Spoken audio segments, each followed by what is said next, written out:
Hey, welcome back to the channel. I'm John, and this is John's Electric Rides. Today I'm going to talk to you about this Cravot Cyberrack E1 Hitch bike rack, and it holds 100 pounds. It's just a single rack, and I just got it in the other day. Been using it quite a bit. I don't have the ramp that's included with it on there because I don't use it that way. You probably saw that in the intro.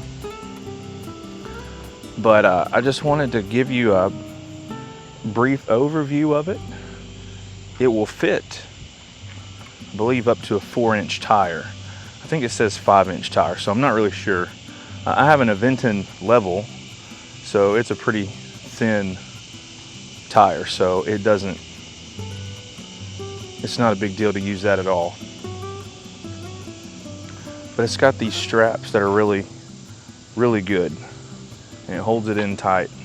It has an arm to hold up the center, and I have no complaints about it. It's very lightweight. It was easy to put together, so I have zero complaints about it.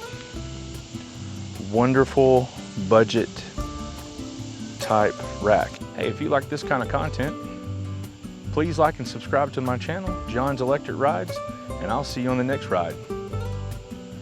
Be safe out there.